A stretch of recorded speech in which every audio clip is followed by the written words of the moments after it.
saya nak Asesmen Sumatera pas 17 Agustus. Iya. Wes dibentar lagi. Udah rame nih guru Assalamualaikum warahmatullahi wabarakatuh. Waalaikumsalam warahmatullahi wabarakatuh. We are from for and we will observe about the most important task. My name is Nasumera. My name is Novia Subaka. And the first explanation will be presented by Novia.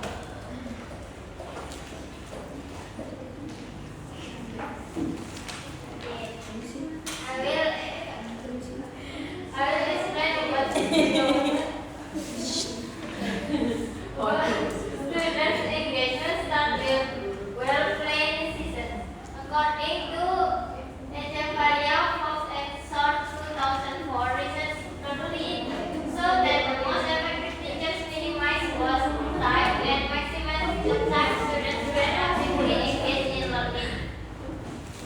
Jadi, keterlibatan siswa dimulai dari pembelajaran yang direncanakan dengan baik. Jadi, guru yang efektif ialah guru yang mampu mengurangi atau meminimalkan membuang-buang waktu dan fokus pada untuk keterlibatan siswa dalam pelajaran tugas. Nah, biasanya kalau awal pembelajaran itu kayak siswa-siswanya rapi ya kan, gurunya itu perlu menyiapkan dari awal, entah itu mulai dari materinya, media pembelajarannya, sehingga waktu di kelas itu langsung prepare, nggak perlu kayak ini halamannya halaman berapa gitu.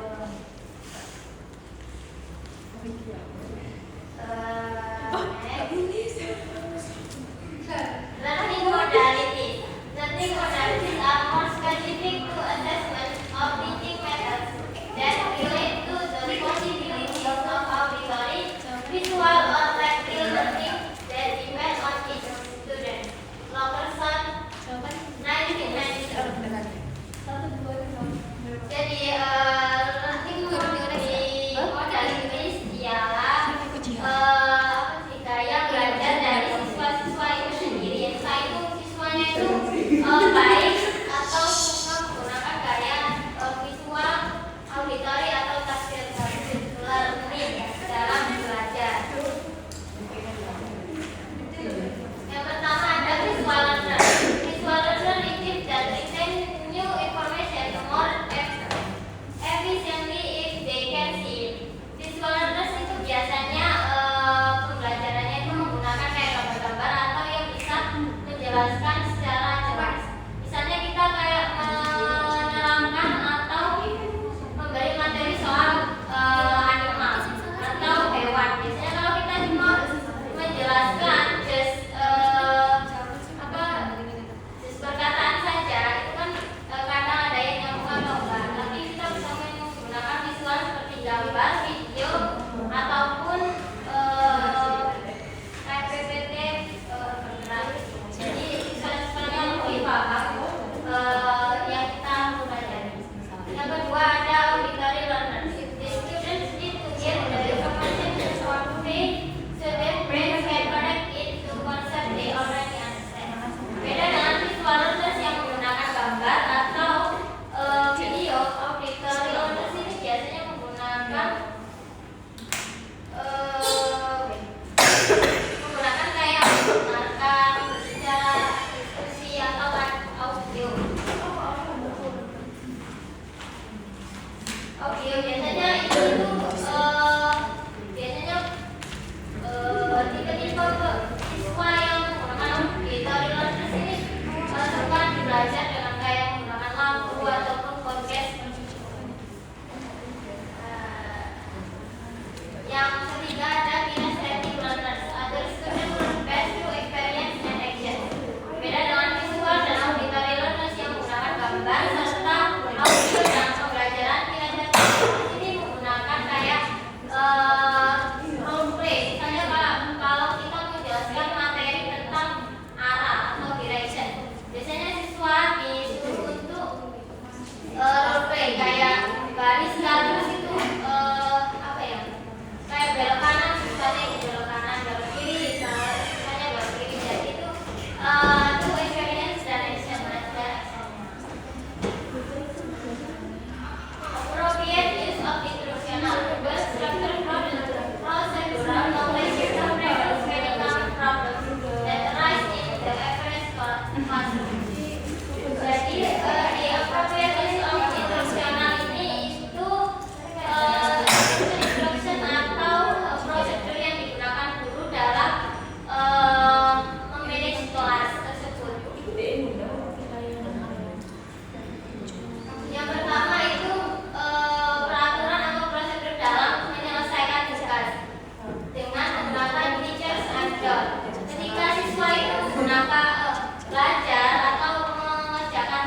siswanya itu kayak nggak selalu berperilaku baik atau kayak caper gitu ya.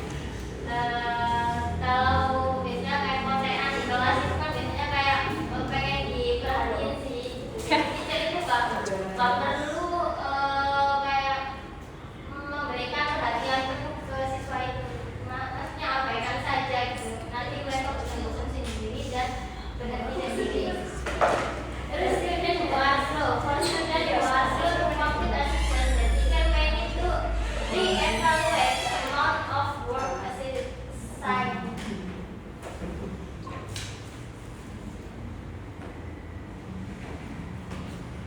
Itu beberapa siswa membutuhkan waktu lebih lama karena kemampuannya berbeda, kurang percaya diri atau belum memahami materi. Nah itu guru tidak boleh langsung menganggap mereka malas. Jadi harusnya itu kayak diberi apa ya, dikurangi dulu soalnya, misalnya kayak mereka itu lambat memahami, mungkin dari soalnya kebanyakan atau enggak. Jadi guru itu bisa mengurangi soalnya sedikit demi sedikit menjadi mereka pemahaman. Terus yang ketiga, students who want constant effort. There will be some students who seem to need constant effort for them. The first step is to ensure they understand the assignment. Siswa yang selalu meminta bantuan, misalnya itu beberapa siswa selalu berkata saya tidak bisa, padahal sebenarnya mereka mampu, tetapi kurang percaya diri saja. Nah itu guru harus membantu mereka menjadi lebih mandiri. Contohnya itu kayak mereka kesulitan usaha gitu ya. Terus guru itu membantu dengan memberikan arahan seperti kerjakan dulu usaha-usaha yang mudah. Mereka nggak selalu meminta bantuan. The next material presented by Mailati.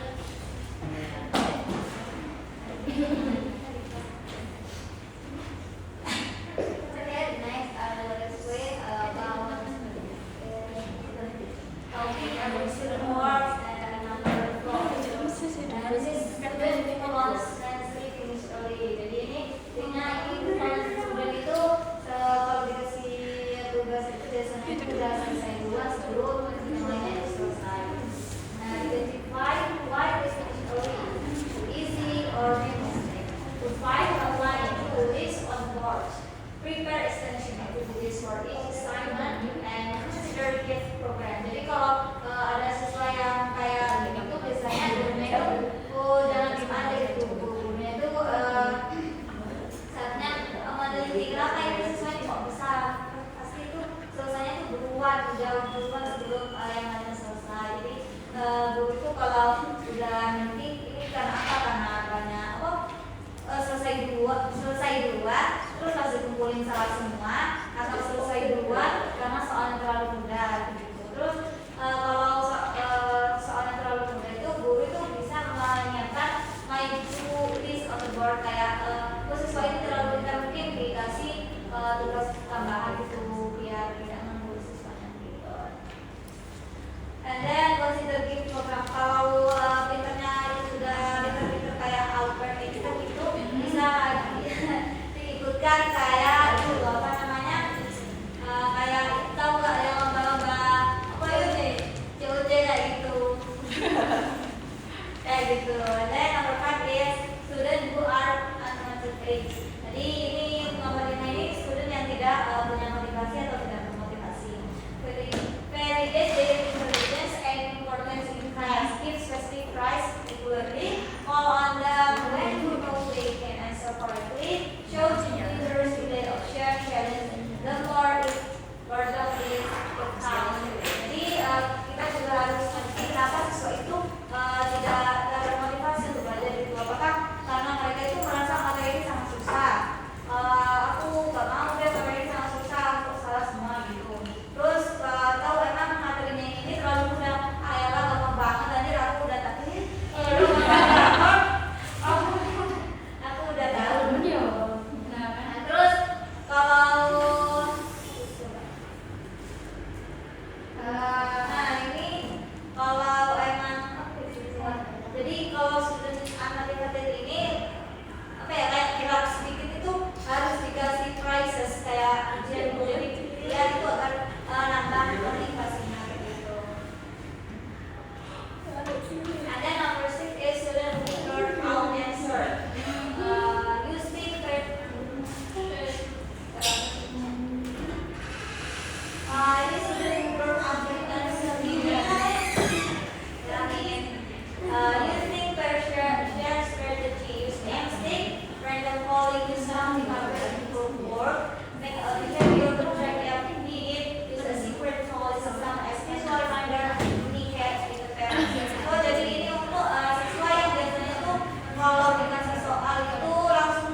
studies and computer in online research, creative writing, and interactive math newsletter. Jadi setiap center itu punya ininya masing-masing, itu harus sesuai gitu. Kalau di kelas edukasi itu ya ada dia itu bisa belajar membaca, berekam suara, menulis dan menulis. Kita bisa masuk game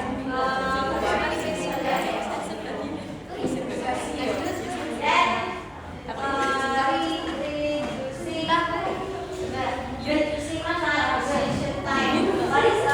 Translation time itu apa sih? Jadi kalau mata kuliah ini selesai kan otomatis sudah ke mata kuliah selanjutnya, itu namanya transition time gitu. Jadi kalau ini solution agar transisi time-nya itu tidak terganggu sia-sia. Number one is final state expectation for transitioning. Use countdown like 20 seconds and give step-by-step direction. Always have an activity request enter completion. Give 1 second warning before every transition. Jadi itu transisi itu berisinya atau dilakukan ekspektasi terlebih dahulu. Jadi sebelum pindah ke mata kuliah selanjutnya itu harus dijelaskan dulu sebelum pindah gitu kan. Tidak perlu sebentar lagi kita pindah siap-siap gitu. Terus untuk mundur kalau bisa pakai itu mundur atau konstruksi, atau kalau ada aktivitas kalau jadi kalau bawa ayo tadi Pak dalam bentuk tempat yang saya buat sebenarnya itu jangan komunikasi. Udah yang mau bertanya aku berdasarkan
musim. GPT yo.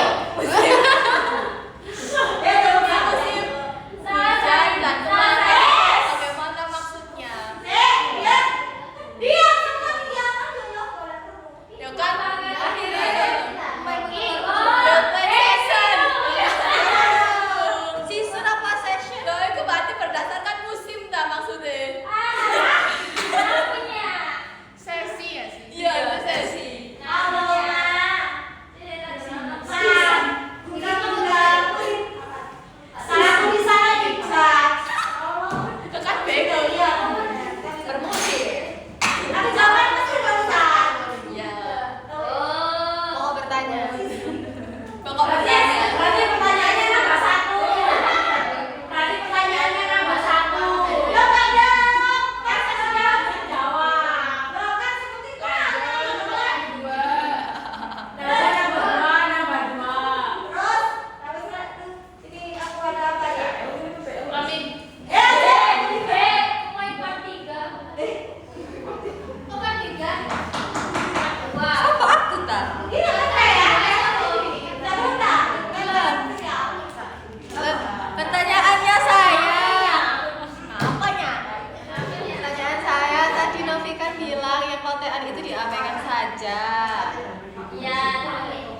itu pertanyaannya. Kalau memang muridnya itu tipe-tipe nyari perhatiannya itu dengan cara kotean, terus dengan adanya kotean itu kan buat kelas rame dan kurang kondusif, masa dibiarkan saja?